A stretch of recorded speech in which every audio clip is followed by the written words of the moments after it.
Welcome back. So we're going to continue with the scripting lessons by applying what we've learned to use some of the constraints that we didn't have a chance to really use before. So there are three constraints: the hinge constraint, the prismatic constraint, and the cylindrical constraint. And you really can't take advantage of them without using a little bit of code. So we'll start with the easiest one, which is the hinge constraint. And we're going to make a door with a push button that opens it. So let me show you what we're going to make. Okay, so you go over to this door and there's a button that I make glow, which when you hover over it has the little hand icon. And when I press it, the door swings open. And it's on both sides. You can press it on this side as well, and it closes it. Okay, so let's go ahead and let's see how this works. Okay, so let's go ahead and I'm just going to turn around here and build it from scratch. So we're going to need a few parts. All right, we're going to need a block. And let's change the size on this. Yeah.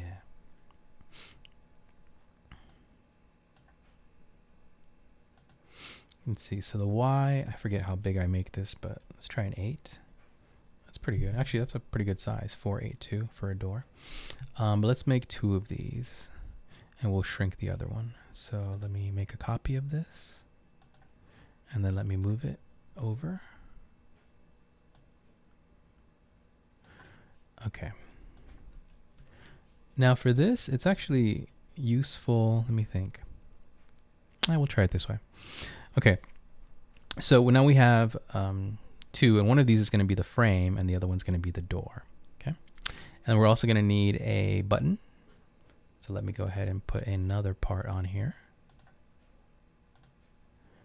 And let me bring this over here.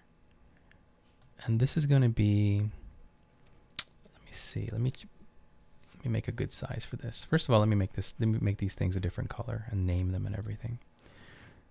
So let's make this a darker gray. And let's make this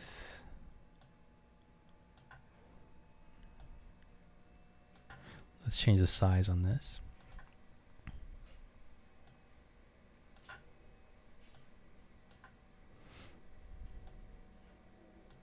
And turn around. Turn my camera around, make sure I got this the right size.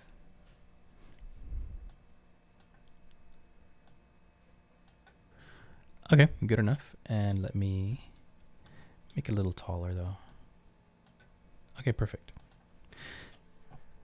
Okay, now let's see. The frame is going to be anchored. So I'm going to call this door frame. The button is going to be anchored. That is the door button. Okay, and then this part is not going to be anchored, and I'll just call that the door. Okay, so we have a door frame, and a door button.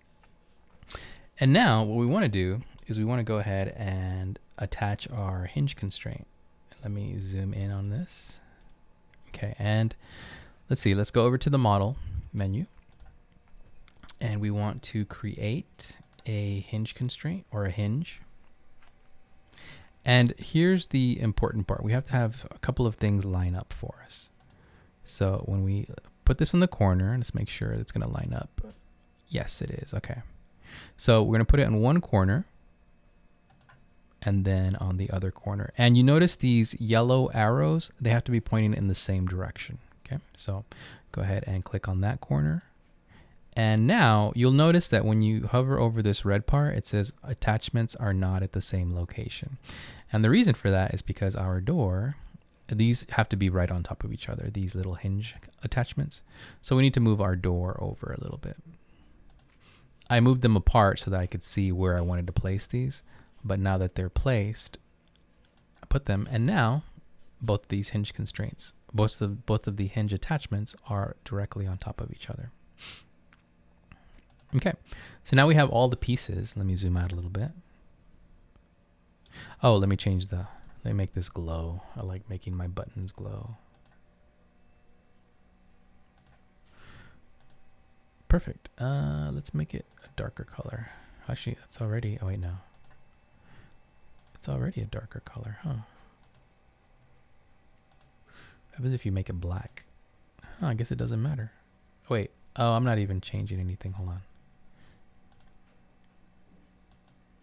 Oh, okay, it does matter. Let me see if I can make it not glow as much. Doesn't seem to make a difference. Okay. So we have our button, our door frame, and our door, and we actually have our hinge constraint all connected. So let's go ahead and group everything together. Okay. So I'm going to take this using Control left click. I'm going to take all of that stuff and group it. Okay. And I already have one of these called Simple Door. So I'll call this, I don't know, let's see, let's call it door with button, or door, let's say button door. Just have it with a different name. Button door. Okay.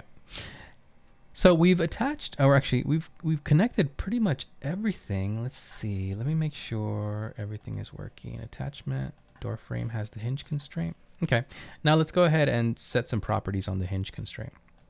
So let's see. Visible, archivable, door frame. We got the attachments already connected. Actuator type. Okay, so this is what we need to do. We need to turn it into a servo. Okay, and when you do that, you'll notice that there are some new options. So let's see, angular responsiveness, angular speed. I forget what I make this. I think 10. But we want to make the max torque pretty big, so I'm going to make it like 10,000. So we want this door to swing open. And then the target angle. Okay, so target angle is 0 right now. Okay. And let me see. If I hit play, it shouldn't do anything because the target angle is already where it needs to be. Let's just check that everything's working. Turn around. Yeah, okay, now here's the thing. If I change my target angle to, let's find out what number I need to change it to, because what's going to happen is we're going to change this target angle to make this door swing. So let's change the target angle to 90 and let's see if it works. Okay, and let's push play and see if this swings open. And oh, it tried to swing the other way. So it's not 90, it's going to be negative 90. Let me make that negative 90. Whoops. Negative 90. Okay, and now this should swing open. Let's see. Make sure this works. And it did. Yeah, it swung open. Okay, so now we know what, it's swinging in the wrong direction, but that's okay. We can just turn this around when we're done.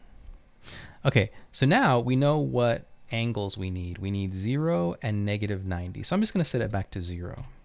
And now we're going to attach a script to the hinge constraint.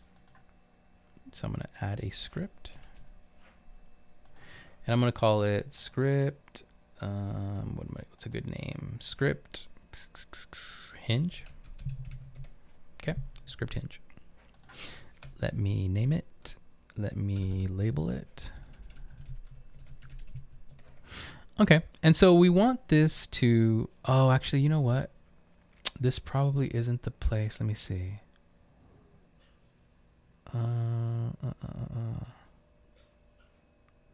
Okay, so there's two ways to do this. And actually, you know what? I want to put my script hinge at the top here, right under button door.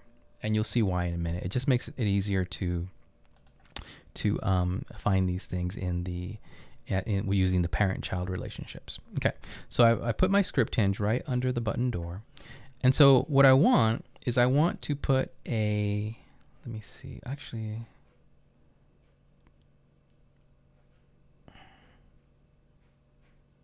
now, you know where I want this script? I actually want this script on the door button. And here's why. The door button is what we're going to click. So we're going to add a click detector.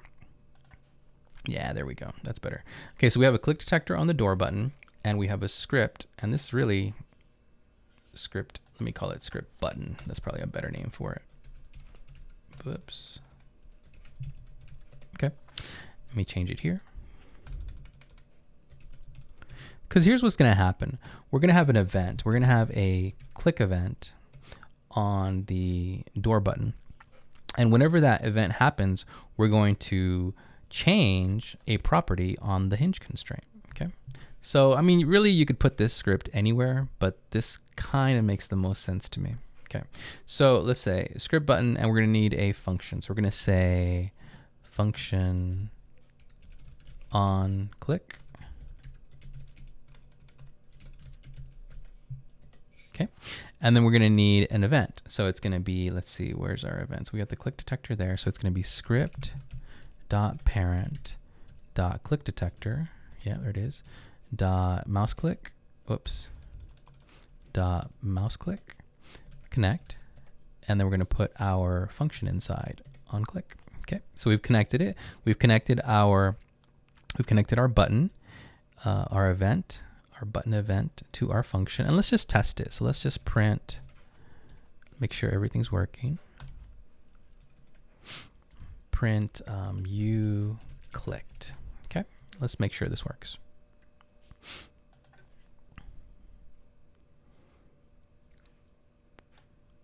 Okay, and let's click on it, and it works. You clicked. All right, just to make sure everything's wired up correctly. All right, now this is not what we want to do. We want to actually swing the door open. And so let's do that. Okay. So how do we get to the hinge constraint? Because what we want to do is we want to change the target angle property of this hinge constraint. So how do we get to it? Okay, so we're here at the script button. So we need to go up to the parent, which is the door button, and then up to the parent of that. So we're going to do this. We're going to do script.parent, and remember script.parent, this is script. The script.parent is the door button. We need to go up one more to the button door. That's script.parent.parent. And now we're here, we can go back down to the door frame. It's going to get kind of ugly. There it is. And then from there, we can go to the hinge constraint. Awesome. And now we can change the target angle. Dot target angle, there it is. Equals, and let me make this a little smaller. Just a little bit, okay? Equals -90. Did it fit? Not quite. Let me make it just a tiny bit smaller. There we go. Okay, so a little long, but we got it all in one line. So we got script.parent.parent, okay? So it goes from here to here to here. Then you go back down to the door frame right here. Then you go down to the hinge constraint here. And now we look at the property, the target angle, and we change it. We change it to -90. Remember, that was the value that made the door swing open. Okay, so let's test this. Let's make sure this works. So let's go ahead and say play, and then on click. Okay, and if I click this, it works. My door open. Oh wait, that's the wrong one. Yeah, that one works because I made that earlier. Let's see this one. It works too. Okay, so my door swings open and we are good. All right, so here's the thing though. What we really want is we want this door to open when you click on it and then close when you click on it again. Okay, so how do we do that? Well, we're gonna need an if statement like we had before. So let's do that. So it's going to be if, okay, now here's how, oh man, this is going to be a lot of stuff. So you know what we're going to start to do? We're going to start to use something called a variable, because that is going to make our life a lot easier. So let's go up here and let's make some variables just to make this easier. Okay, so the first one we're going to have is the, let me see. So here we're starting at the script button, right? Now the door button is this, and let me just give it the same name, door button equals script dot parent. Okay, so that's one variable. So now instead of typing script dot parent, we can just type door button and it'll still work. So let me replace this with that. So door button, there we go. And let's test it. Let's make sure that it still works. So let me push play. And let me go over here, click on it, and it still works. Okay. Now, let's keep going. Let's keep making more of these. So that's the door button. Now we really want to get all the way to the top, which is this whole group, right? So let's make that one a variable too. Button door equals, now it's the parent of door button. Okay. So now we can get rid of this door button dot parent, which we have here with the button door. So I'm going to take this, copy it, and paste it over this part. There we go. It's a little easier to see. Okay, so I have a couple of, oh, I wonder why that turned baby blue. Not sure. Let's test it, make sure this still works. And this is really a good habit to get into because it doesn't take very long to test and make sure your code is working. And you really don't want to like make a lot of changes to your code and then try to test, because then you won't know where the error is. So really, I like to test as much as possible. Okay, so the door button, and I'm just giving them the same names as these variables, is here. It's the script.parent. The button door is the parent of the door button. Okay. And oh, we can get rid of this one too. The script.parent here, we can replace with door button. Okay, just to make this a little cleaner. There we go. Okay, so variables are really useful because they make ugly things, or ugly lines of code, long lines of code, much shorter and easier to read. Because instead of having these script parents and script parents all over the place, you have things that are easy to understand, like the button door, the door button. Okay, much better. All right, that's a little smaller. Let's see. Oh, you know what? We can do one more actually, which will save us a little bit of time here. Let's do hinge constraint. And that one we're going to say is equal to this monster right here. This whole thing. So I'm just going to copy it and paste it right here. Okay. And then I'm going to replace all of this with just the variable that I just made, hinge constraint. Much easier to read. Okay, so now let's look and see what we've done. Okay, so the door button is a variable that points to the script parent, which is, this is the script. The parent is door button. And these are different, right? Because this is capital. This is the name of the object. This is lowercase d. This is the name of the variable. And in other languages, you know, you might have a different syntax for this, different way to write this, but this is fine for now. Okay, so then the other one we have is this button door. And the button door is the parent of the door button. Right there. And then the hinge constraint is this mess. So going from the button door, we go down to the door frame and then down to the hinge constraint. Okay. But instead of having to type this all out, this is the only reason I'm doing it, just because it makes it easier to type and easier to read. We just have this nice little variable, hinge constraint.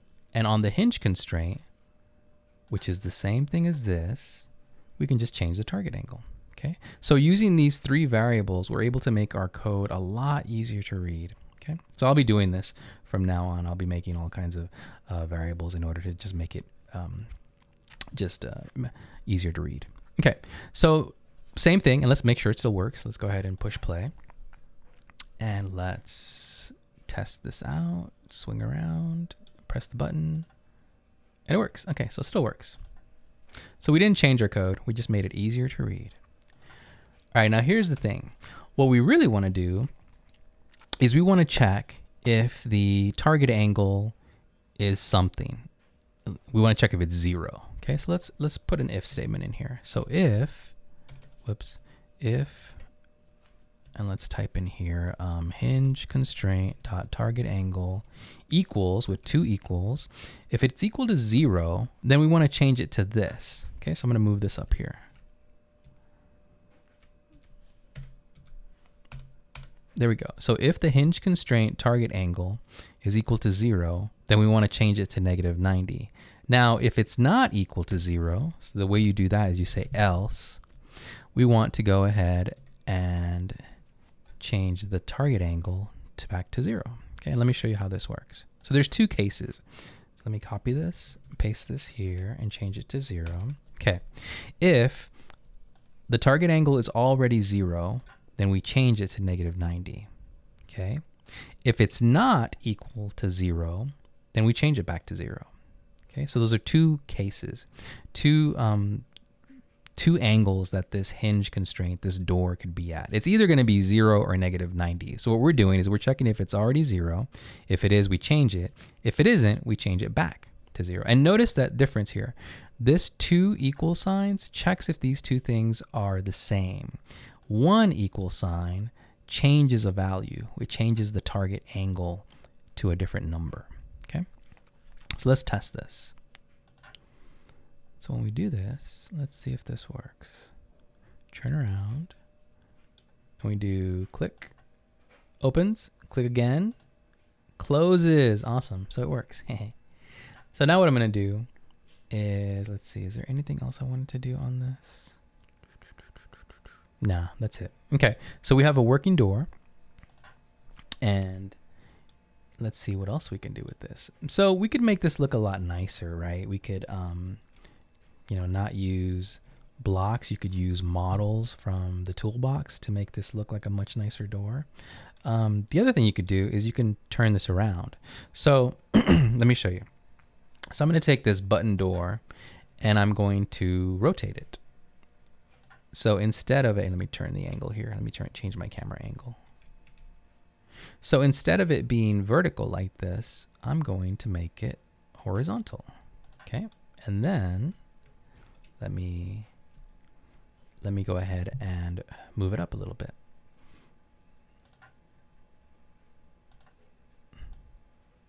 Okay, make sure I just want to have enough room so it doesn't hit the floor. Okay, good.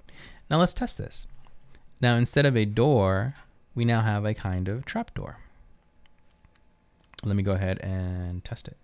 So if we press the button, it goes down, press the button again. Oh, it's not strong enough. Okay, let's see if we can, let me change the value. So it's not strong enough to get back up. So let's go to hinge constraint and let's change the value from 10,000 to 100,000. See if that makes it strong enough. That's like this property here, this servo max torque is how strong the servo is, how strong the little engine is. So let's see if 100,000 is strong enough, because it looked like it wanted to move. It just didn't have enough strength to move all the way up. So let me click it down. Okay, and then up again. It works. Okay, so the other thing I want to check is see if it can hold me. Okay, so I'm going to go ahead and jump on there and then click it. It does. And let's see what happens if I click it here. Oh yeah, definitely strong enough to lift me now. Okay, so I didn't have the servo max torque set high enough. And this is cool, right? Because you could, well, I mean, you can use doors everywhere. So we've made a door, we've made a trap door. You could actually do 2 of these, right, together and make a door that swings the other way. So let me make a copy of this. Let me stop this. So we've got one of these, okay? And I'm actually gonna call this one, oh, actually, you know what? I can't change the name unless I change the script. So let me leave this one alone. I'm actually gonna just make a copy of it. So let me duplicate it. Duplicate. Where is it? Oh, actually, no, you know what? I can change the name, duh. Okay, well, let me make a copy of this. So collisions is off. Let me go back to the home menu and duplicate. And then let me move it out of the way. There we go. Okay. And now I'm going to go ahead and rotate one of these back. So it doesn't really matter which one. Let me rotate this one down. Oops. There it goes. Okay. So now we have 2. We have one that swings out and one that swings down. And let me move this one down actually a little bit. There it goes. I think that's on the floor. Let me make sure. Yeah. Okay, so now we have 2 of these. Let's test them both. So play. Let's make sure both of our doors work. So we have door swings open this way, trapdoor swings down and up. Okay, let me stop this. Okay, so let me go back through this. We did a few new things here. We used a different form of the if statement, an if-else statement. We checked if a property of the hinge constraint was equal to a certain angle, the target angle. If it was, we changed it. If it wasn't, we changed it. We set some variables to make this easier to read. And you can imagine, I mean, you can just look at this. If I was to have what I had originally, this would be really ugly. This would be, let me show you what it would look like if I didn't, if I didn't have variables. And you'd have 3 of these and it'd be really hard to read. I'd have this, I'd have script dot parent dot parent dot door frame dot hinge constraint. You'd have this mess. Let me show you what it would look like. Yeah, you'd have that here. You'd have another one here, and you would have another one here. And it would be really, really hard to read. Look at this. It's really tough. So let me change that back. So I'm going to do Control Z. There we go. Okay, much easier to read, right? The hinge constraint, what is it? Well, I gave it the same name, so it's easy to tell that it's this. But what it really means is, you know, whatever the variable is set to. Okay. But again, by using these variables, we made our code much easier to read, and I'll be doing this from now on. Okay. So that's the first of our constraints that we can control using code. And we're going to do this basically the same thing with the other 2, the cylindrical and the prismatic. And we're going to create things like elevators, little moving platforms, and one of them can move in 3 directions, and you'll see that. I haven't actually come up with a good use for it yet, but you'll see what it looks like here in a couple of lessons. Okay, so I'll see you then.